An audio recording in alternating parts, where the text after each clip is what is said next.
Shalom Bapak Ibu yang dikasihi oleh Tuhan. Kita bertemu lagi di tempat ini untuk memuji dan menyembah Tuhan. Walaupun kita ada kabar duka cita, kita ditinggalkan oleh kakak kita tercinta, mungkin saudara kita tercinta Laura Petra. Tapi Tuhan yang tahu yang terbaik. Rencana Tuhan yang terbaik buat saudara kita Laura Petra. Biar Tuhan yang memberikan penghiburan, kekuatan kepada keluarga yang ditinggalkan Bapak Ibu. Mari saya sambut Bapak Ibu untuk bangkit berdiri. Kita mau mengucap syukur pada Tuhan. Terima kasih Tuhan.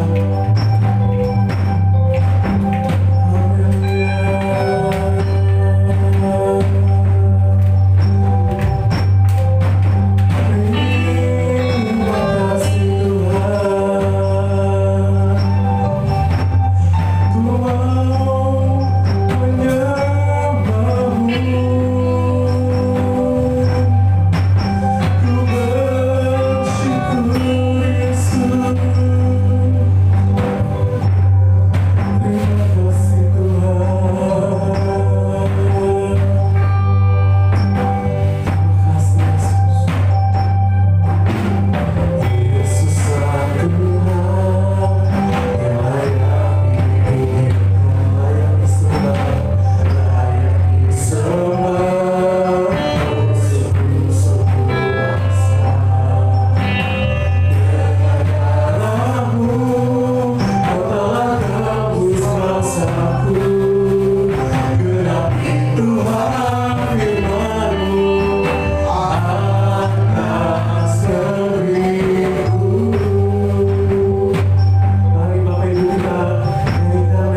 Haleluya.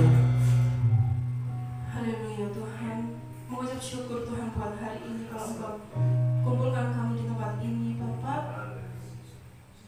Tuhan, sebentar kami mau memulai ibadah kami ya Bapak, biar Engkau Tuhan yang memberkati setiap kami Tuhan yang datang Tuhan dengan keadaan apapun Tuhan, biar Engkau Tuhan yang menjamah setiap hati kami, yang memberikan kami kelegaan Tuhan. Terima kasih Tuhan, kami serahkan ibadah ini dalam tangan-Mu Tuhan. Amin. Amin. Shalom Bapak Ibu. Shalom. Kita mau katakan merdeka 2 kali ya. Merdeka, merdeka, merdeka 3 kali deh. 3 kali. Kita mau katakan merdeka. 1, 2, 3. Merdeka, merdeka, merdeka. Haleluya. Berikan salam ke kiri kanan. Jangan salaman ya Bapak Ibu. Kita bisa tos dengan mengembangkan tangan ke kiri kanan kita. Katakan shalom. Haleluya. Apakah Bapak Ibu yakin kita lebih dari pemenang? Kita bisa melewati setiap rintangan yang ada di depan kita. Amin. Haleluya. Haleluya.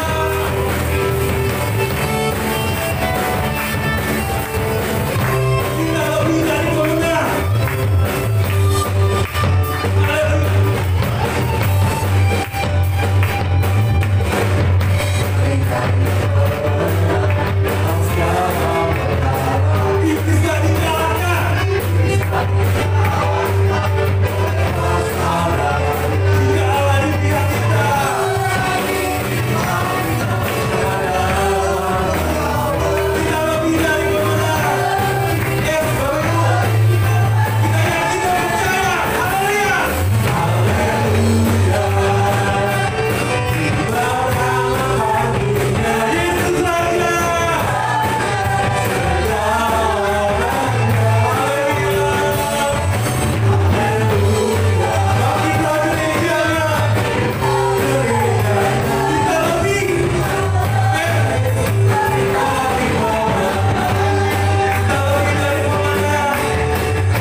Saya persilakan Bapak Ibu untuk duduk kembali. Kita mau persiapkan hati kita untuk mendengarkan firman Tuhan.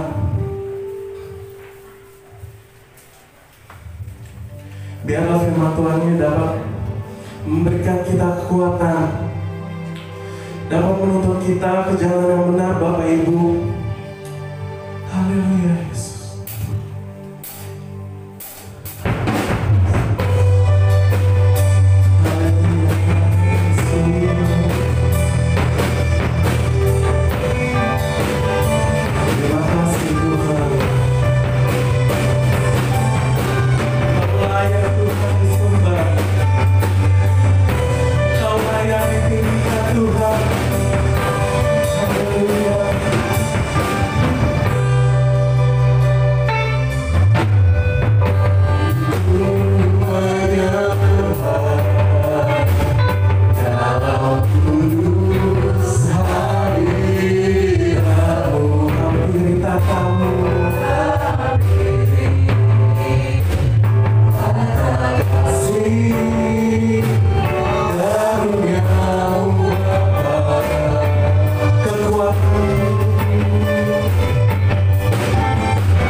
kami boleh bersama-sama hadir di tempat ini.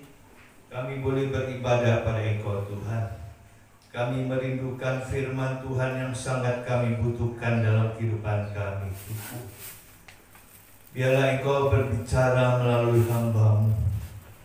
Tuhan, kami percaya Engkau ada bersama-sama kami saat ini Tuhan.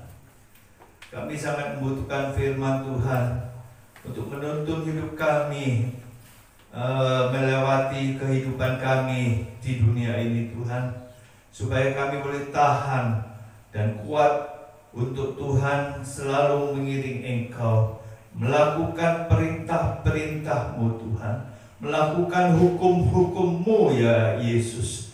Terima kasih Yesus atas Tuhan kesempatan yang Kau berikan pada kami.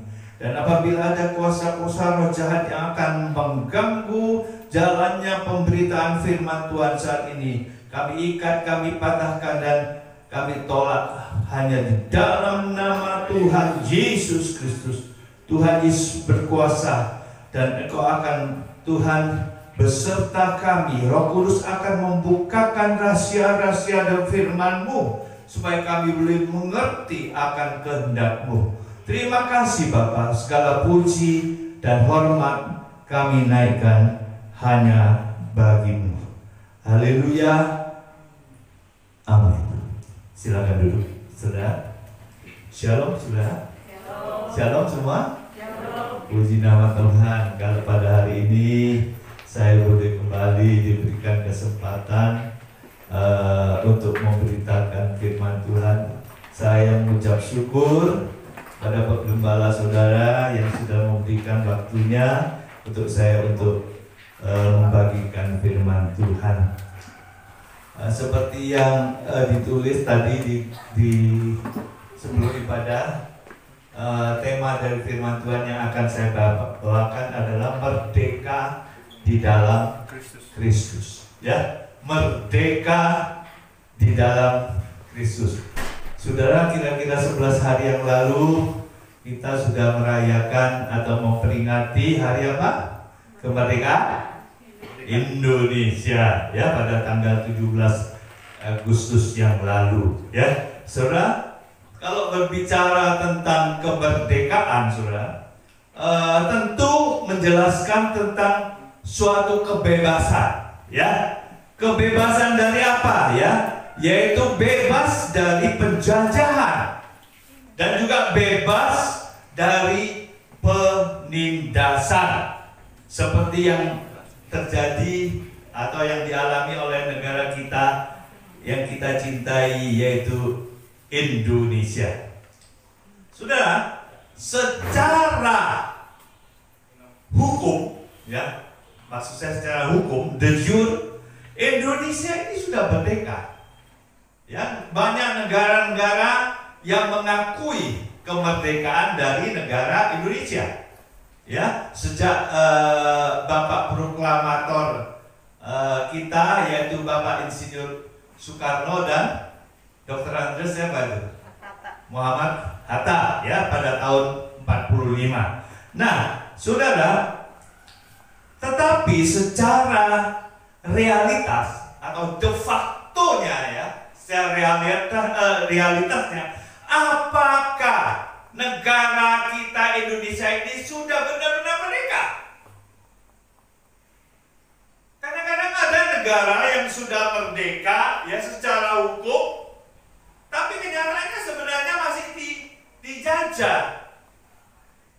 Ya, kan harusnya negara merdeka bebas dari penjajahan. Ada ekonominya dijajah, ya. Wah, diatur oleh negara lain ekonomi. Juga dalam bidang politik ada negara lain ikut campur yang menyetir jalannya kenegaraan negeri tersebut. Nah, sebenarnya negara yang seperti ini belum benar-benar merdeka, saudara. Nah, saudara, yang saya maksudkan tadi, apakah memang negara kita ini sudah merdeka benar-benar, ya? Nah, saudara, apa artinya kalau kita ini secara hukum, secara fisiknya sudah merdeka, tapi pribadinya atau rakyatnya belum merdeka juga secara rohani. Karena kemerdekaan secara rohani itu memiliki suatu nilai, ya, memiliki suatu yang saya katakan tadi, nilai yang lebih mulia, lebih luhur, ya, lebih abadi daripada kemerdekaan secara fisik. Saudara, orang itu memang perlu merdeka dari dirinya sendiri, bukan orang lain yang menindas kita. Kadang-kadang diri kita sendiri menindas diri sendiri kita, dan juga dari kekuasaan, dari kodratnya yang berdosa, ya, manusia itu sebagai umat Kristen. Nah, saudara, sebagai umat Kristen, kita ini harus senantiasa mempertahankan kemerdekaan secara rohani. Kalau kita sudah mengalami itu, kita mengalami kemerdekaan yang sesungguhnya, kemerdekaan yang sejati, ya, seperti itu, saudara. Jadi, saudara, secara hukum Tuhan Yesus sudah memerdekakan umatnya melalui kematiannya di atas kayu salib. Baik, saudara, saya ajak saudara membaca Alkitab kita dalam kitab Galatia pasal yang kelima, ayat ke-13 sampai 18. Ya, kita baca bersama-sama, saudara, supaya saudara juga bisa ikut aktif membaca ayat ini. Ya, 1, 2, 3. Saudara-saudara, memang kamu telah dipanggil untuk merdeka, tetapi janganlah kamu mempergunakan kemerdekaan itu sebagai kesempatan untuk kehidupan dalam dosa, melainkan layanilah seorang akan yang lain oleh kasih. 14. Sebab seluruh hukum Taurat tercakup dalam satu firman ini, yaitu kasihilah sesamamu manusia seperti dirimu sendiri.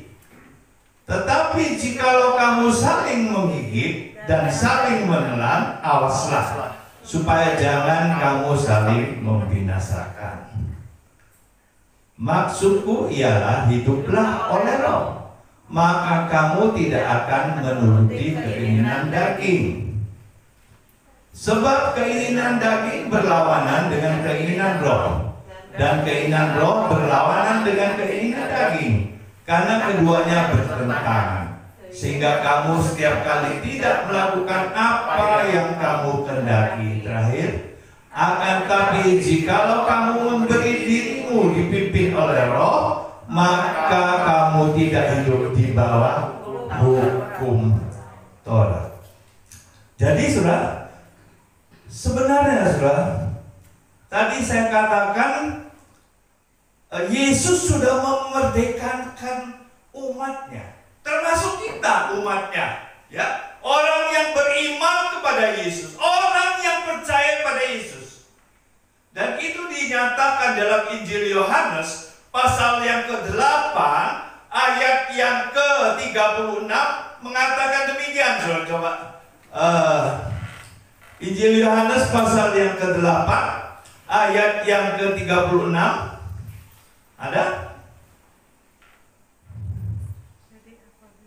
Nah, jadi apabila anak itu memerdekakan kamu, anak di sini adalah Yesus, ya, memerdekakan kita, kamu katanya, kamu pun benar-benar merdeka. Begitu juga di dalam kitab Galatia pasal yang kelima, ayat yang ke-1 dikatakan demikian. Coba ditulis, dibuka. Galatia pasal 5, ayat yang ke-1. Supaya kita sungguh-sungguh merdeka. Kristus telah memerdekakan kita. Karena itu berdirilah teguh dan jangan mau lagi dikenakan perhambaan. Jangan mau kita ini dikenakan perbudakan, ya, seperti itu. Jadi Kristus yang sudah memerdekakan kita. Ya, secara hukum Yesus sudah melakukan itu di atas kayu salib untuk menanggung segala dosa-dosa kita. Ya, kalau bangsa Israel sudah melanggar hukum Taurat, itu sudah berdosa, sudah. Ya, seperti itu, saudara. Nah, Yesus sudah menggantikan kita untuk mati di atas kayu salib, menebus dosa-dosa kita. Namun, saudara, secara de facto kenyataannya masih saja ada orang-orang yang masih terbelenggu, ya, atau dijajah oleh dosa. Yesus sudah memerdekakan, tapi ada orang-orang yang memberikan dirinya masih dijajah oleh dosa-dosa. Ya, seperti itu, saudara. Nah, hari ini paling tidak saya akan katakan ada 3 hal, ya, yang sangat mendasar yang harus kita hayati benar-benar agar kita ini memiliki kemerdekaan yang sejati. Kemerdekaan secara rohani.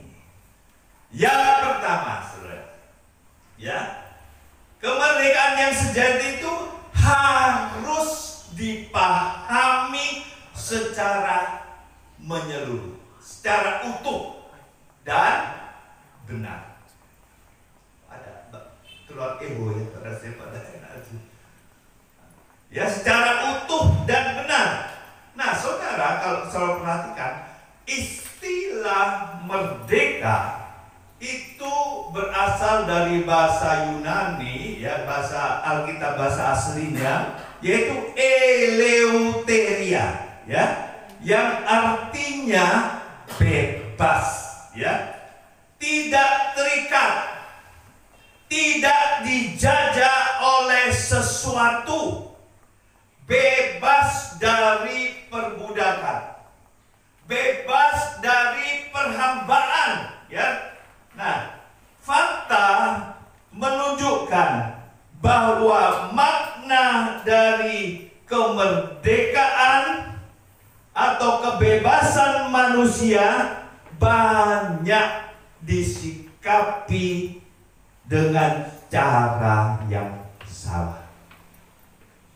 Tadi kan saya katakan harus dipahami dengan benar.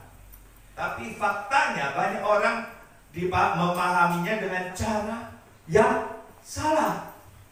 Nah, saudara, mereka itu mengartikan merdeka secara legalisme.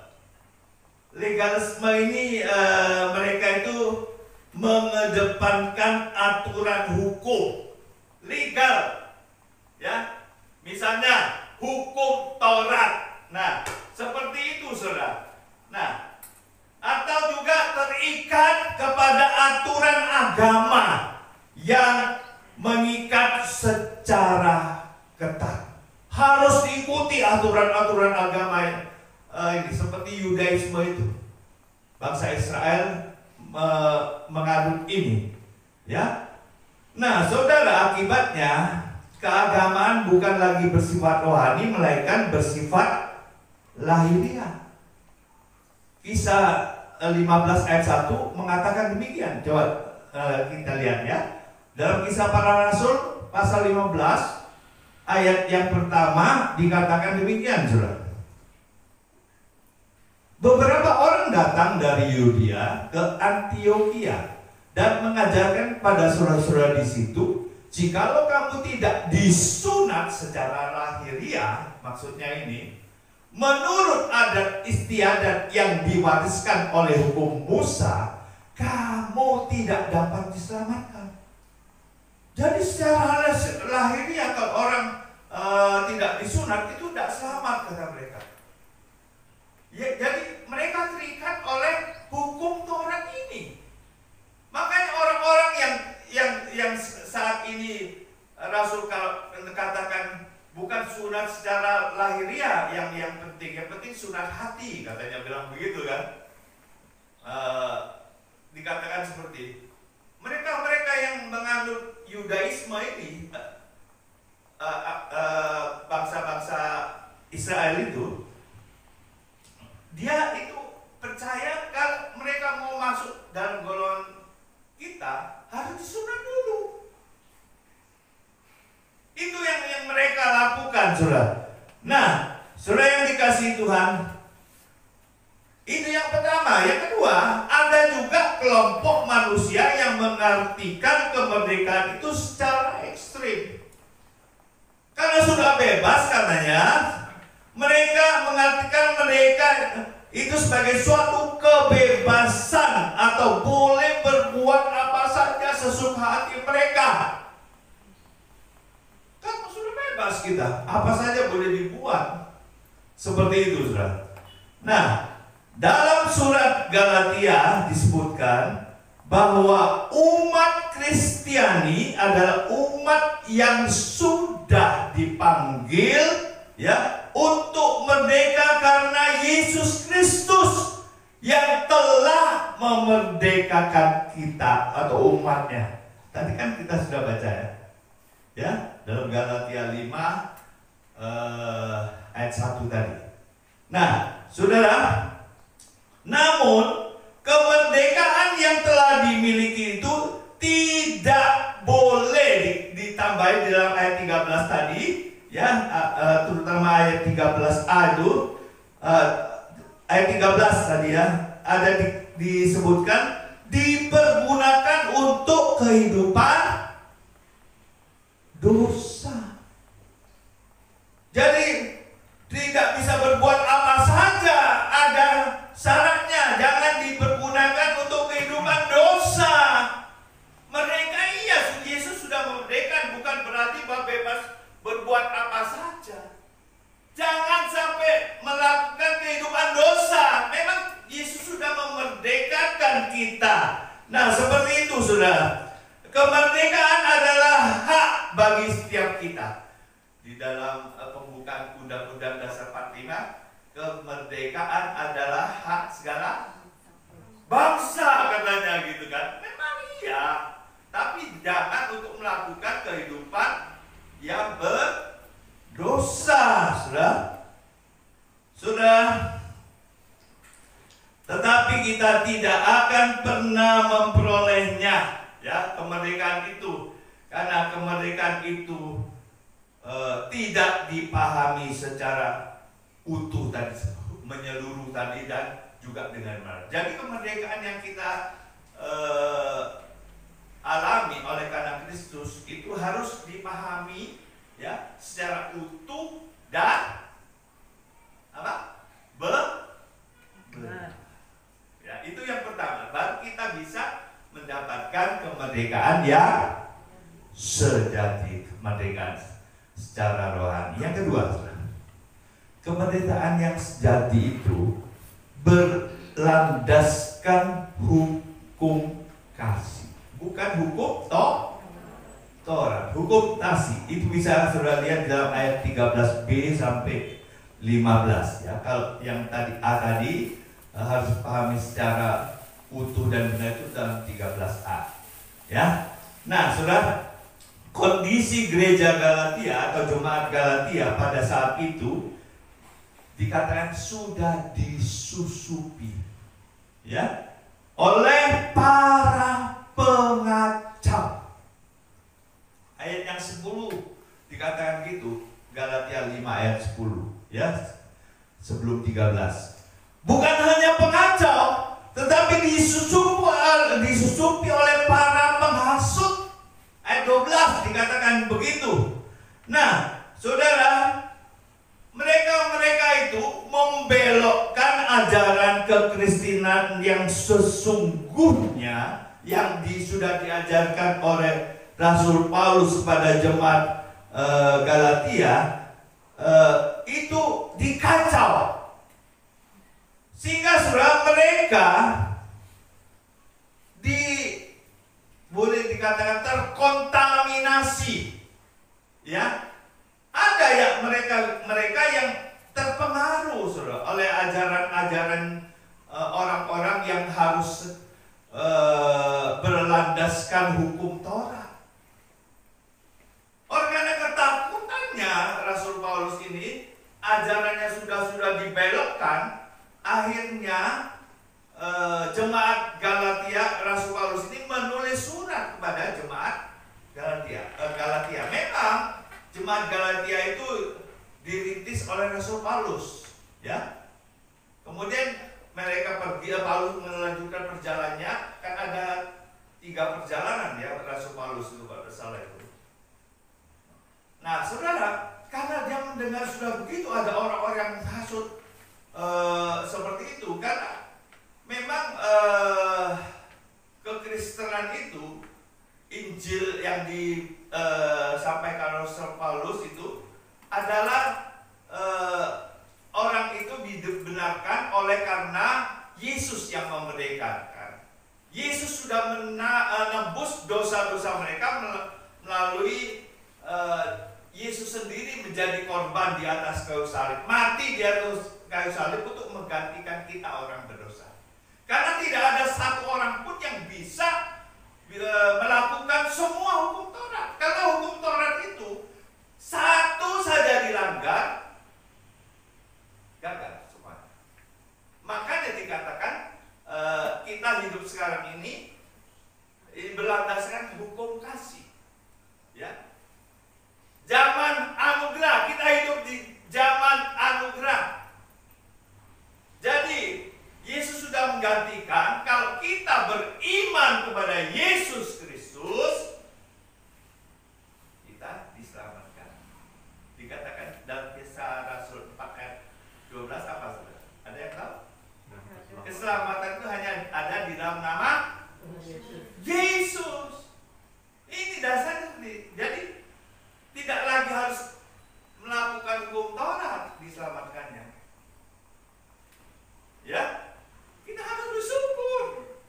Kita beriman, percaya pada Yesus, menyerahkan diri kita pada Yesus, maka kita diselamatkan. Dikatakan kisah Yohanes 3 ayat 16 dikatakan apa? Barang siapa yang percaya kepada Yesus itu akan beroleh hidup yang kekal. Betul nggak?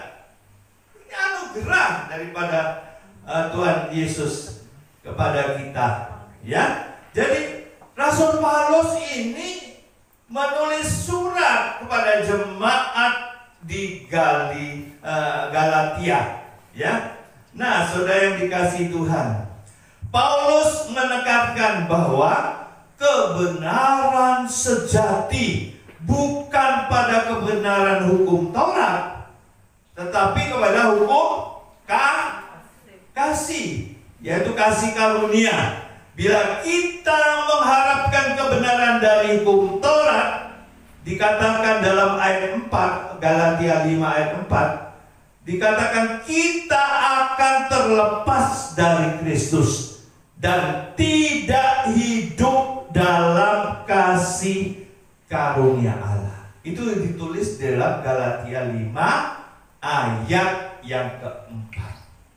Ya, seperti itu, saudara. Nah, kita akan teruskan. Jadi Rasul Paulus mengatakan kasih itu sangat penting, saudara. Ya, tanpa kasih kita bisa saja melayani, ya. lain bisa tanpa kasih loh. Ya, tetapi dengan kasih pasti kita akan melayani. Kita bisa memberi, tetapi belum tentu dengan kasih. Betul nggak? Kita kasih orang ini pencitraan. Ya, ada yang nama pencitraan. Oh, orang ini murah hati ini. Tapi di balik itu sebenarnya ada maunya sebenarnya. Memberi sesuatu, misalnya mau jadi mencalonkan kepala daerah atau wali kota, atau dia bagi-bagi gue uang, dia kan mau beri. Apakah dengan kas dasar? Bukan. Ada udang di balik rempeng. Ya betul ya. Ada di balik batu. Ada maunya. Ya. Itu bukan dengan kasih memberinya. Tapi saudara, kalau orang hidup dalam kasih, pasti kita ini akan sudi untuk memberi. Otomatis akan rela untuk memberi. Seperti itu, saudara. Nah, saudara, orang yang hidup dalam kasih itu tanda-tandanya apa sih? Tanda-tandanya adalah ia akan bersedia untuk melayani sesama.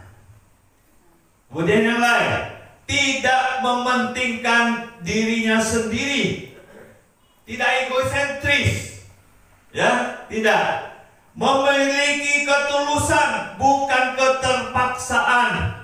Punya motivasi yang benar dan penuh dengan sukacita, bukan beban. Ya, melakukan, ya, mengasihi sesamanya itu bukan semata-mata untuk beroleh predikat baik, ya, bukan untuk memuaskan diri sendiri, ya. Jadi bukan untuk memuaskan diri sendiri dan orang lain, misalnya untuk menyenangkan orang lain, ya, tapi untuk memuliakan nama Tuhan. Orang yang memiliki kasih tandanya begitu. Tapi kalau tidak memiliki kasih, dia akan mementingkan diri sendiri. Kadang-kadang untuk menyenangkan orang lain juga, supaya mereka berpihak sama kita. Tapi sebenarnya yang terpenting ada untuk memuliakan Allah Bapa di surga. Nah, seperti itu, saudara.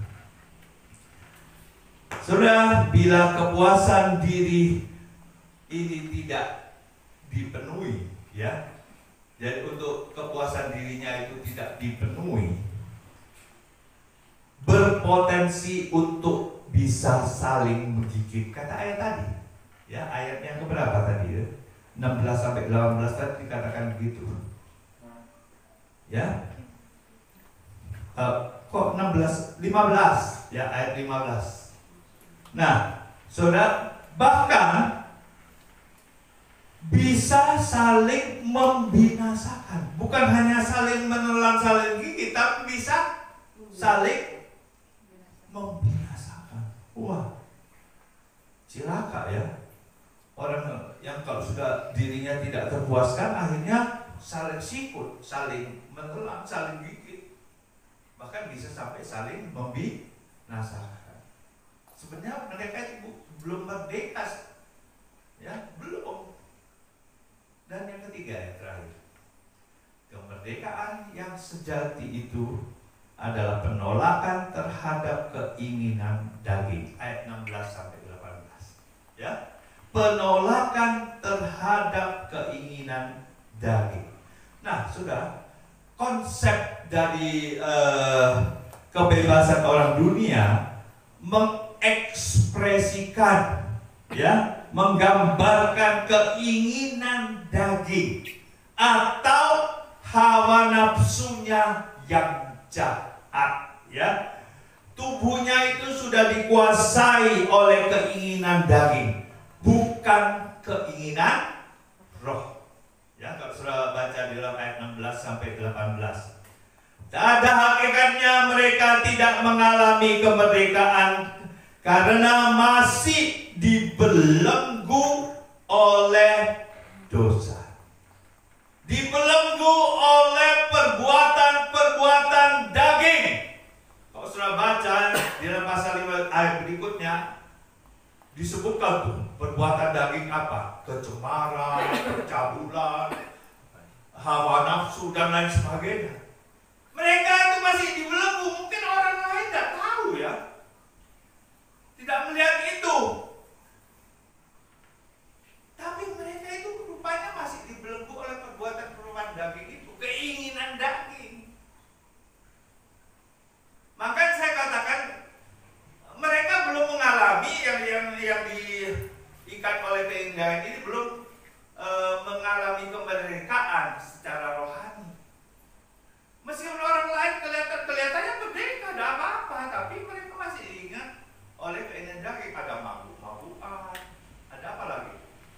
Hawa nafsunya tuh, ya, untuk memuaskan keinginan dagingnya sendiri. Nah, seperti itu, saudara.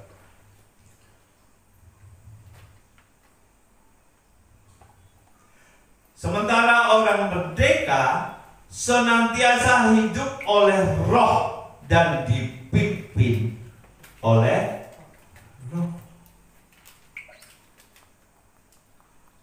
Tubuhnya itu adalah anggota tubuh Kristus, dikatakan begitu, saudara. Kita ini anggota tubuh Kristus dan menjadi baitnya Roh Kudus. Bait atau bait itu tempat tinggal ya, tempat tinggalnya Allah, bait Allah, di mana Allah tinggal. Dan ini harus dijaga kekudusannya, karena Allah itu kudus adanya. Ya, Allah kudus, Roh Kudus, dikatakan Roh yang suci. Dan kita harus mempersembahkan kehidupan kita, tubuh kita ini sebagai persembahan yang kudus, yang berkenan kepada Allah. Ya, kita persembahan sebagai persembahan yang hidup, katanya ya, di dalam Roma 12 ayat yang ke-1. Ya, jadi bila kita senantiasa hidup oleh Roh dan juga dipimpin oleh Roh, kita akan disempurnakan oleh Roh sehingga kita mampu hidup di dalam kekudusan. Nah, saudara, hidup dalam kekudusan ini berarti penolakan atau penyangkalan terhadap keinginan daging, ya. Yang dikatakan tadi, yang keinginan daging ini bertentangan dengan keinginan roh, ya, ayat 17 dikatakan demikian. Dan kita tidak akan pernah dapat mengalahkan keinginan daging tanpa keinginan dipimpin oleh roh. Jadi cara atau kiat kita untuk terbebas dari keinginan daging bukan menggunakan kehendak kita dalam melawan keinginan daging tersebut, tetapi kita harus menyerahkan kehendak kita ini kepada Roh Kudus agar kita senantiasa hidup oleh Roh dan memberi diri kita untuk dipimpin oleh Roh. Ayat 18. Amin. Tuhan Yesus memberkati saudara semuanya. Mari kita bangkit berdiri.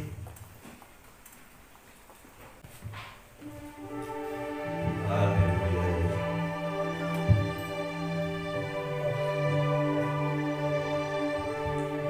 Ku yakin Kau hadir di sini, ku rasakan kuasa yang tak terbatas.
oleh Roh-Mu yang kudus. Dan kami mau memberi diri kami untuk dipimpin oleh Roh. Maka kami akan mengalami suatu kemerdekaan. Engkau Yesus sudah memerdekakan kami, sudah membebaskan kami dari dosa.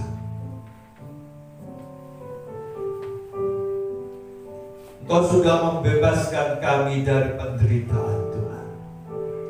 Bila kami beriman pada Engkau, ya Yesus, maka kami akan mengalami suatu kebebasan yang sejati.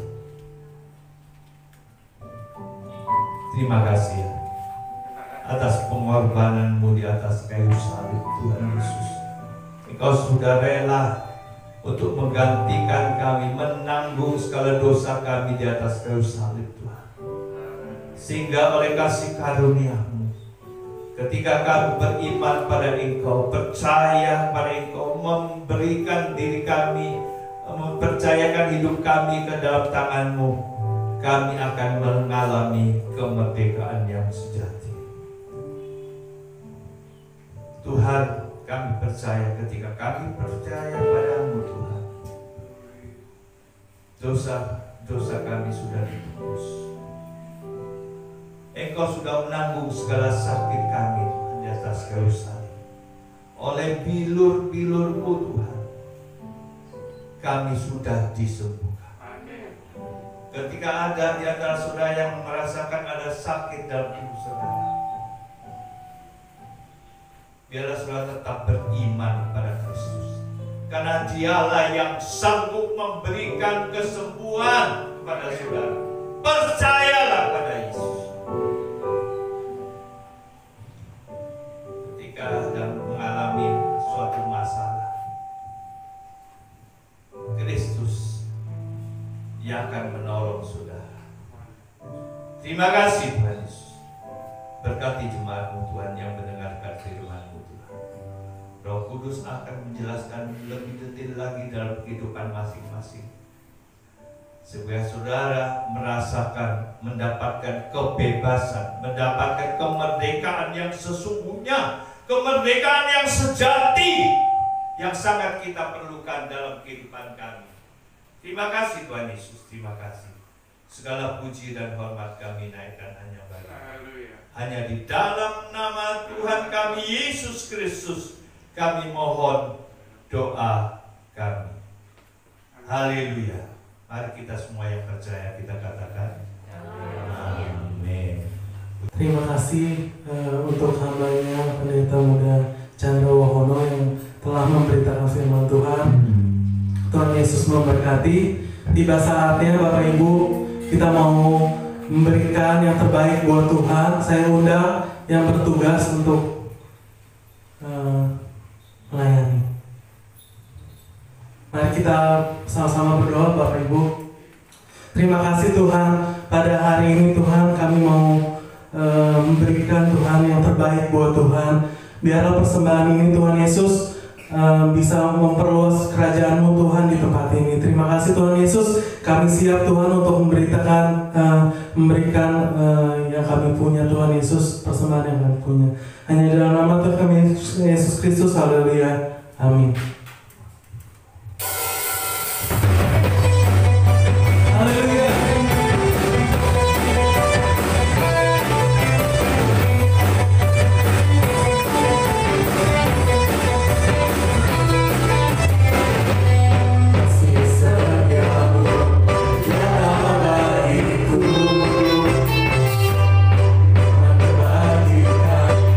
Sedia bagi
ibadah kita hari ini.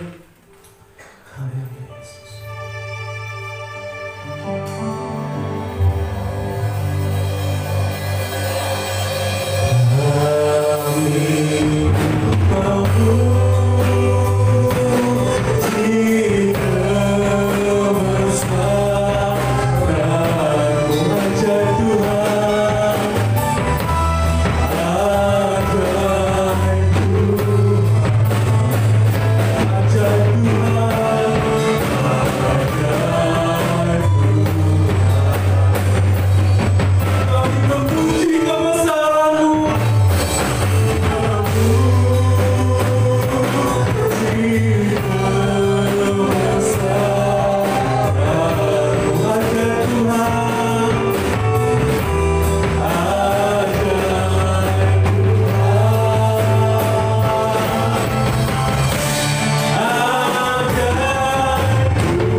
Kau sudah bersemayam di atas puji-pujian umat-Mu.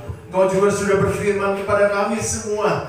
Dan biarlah Tuhan, pada hari ini kami kembali diingatkan bahwa kami sudah bebas merdeka dari semua hukum dosa dan kutuk maut. Kami sudah dibebaskan oleh kuasa darah Yesus. Kami sudah benar-benar menjadi orang-orang yang merdeka. Dan kami tidak mau melakukan dosa lagi. Dan kami mau hidup untuk Kristus. Terima kasih Bapa, terpujian nama-Mu. Dan biarlah hidup kami juga akan menjadi berkat buat sekeliling kami. Hidup kami juga akan membawa dampak yang besar buat sekeliling kami. Sehingga setiap orang juga yang belum dibebaskan oleh kuasa darah Yesus, melalui kami Tuhan, kami boleh memberitakan kebebasan itu hanya ada di dalam Yesus Kristus. Terima kasih Bapa, terpuji nama-Mu Tuhan. Berkati hamba-Mu yang sudah menyampaikan firman-Mu. Kau akan urapi dengan urapan-Mu yang berlimpah-limpah di dalam pelayan-pelayanan berikutnya, di dalam keluarga, di tengah masyarakat ini, sehingga nama Tuhan selalu dipermuliakan. Kami juga yang datang pada hari ini Tuhan Yesus, yang sakit, kami yakin seperti firman juga katakan pada hari ini sudah dibebaskan oleh kuasa darah Yesus. Sakit apapun juga sudah disembuhkan oleh kuasa darah Yesus, karena kuasa darah Yesus itu memampukan kami untuk kami bangkit dan kami terbebas dari semua sakit penyakit. Bahkan semua sakit penyakit sudah ditanggung di atas kayu salib. Terima kasih Bapa. Kami yang datang dengan permasalahan kami pada hari ini, Tuhan sudah memberikan jalan keluar buat kami. Tuhan sudah memberikan membuat jalan yang dimana tidak ada jalan, tetapi Tuhan sudah membuat itu buat kami Tuhan Yesus. Terima kasih Bapa, terpujian nama-Mu. Dan bahkan kami semua yang hadir pada hari ini Tuhan Yesus, kami sudah mendapatkan berkat yang besar. Kami sudah mendapatkan pemulihan, kami sudah mendapatkan kesembuhan, kami sudah mendapatkan kekuatan daripada Tuhan. Terima kasih buat kehadiran-Mu Tuhan Yesus yang sungguh luar biasa. Terpujian nama-Mu Yesus dari kekal sampai kekal. Saudaraku, mari kita angkat tangan kita siap untuk terima berkat Tuhan. Diberkatilah keluarga-Mu, diberkatilah kesehatanmu, diberkatilah pekerjaan dan hasil kerjamu, dan diberkatilah orang yang mengandalkan Tuhan, yang menaruh harapannya kepada Tuhan. Sekarang saudaraku, terimalah berkat yang besar daripada Allah Bapa, cinta kasih yang sungguh luar biasa dari Tuhan kita Yesus Kristus, dan persekutuan dengan Roh Kudus menyertai hidup kita mulai pagi hari ini sampai Maranatha, Dia datang kali yang kedua. Tetap angkat tanganmu,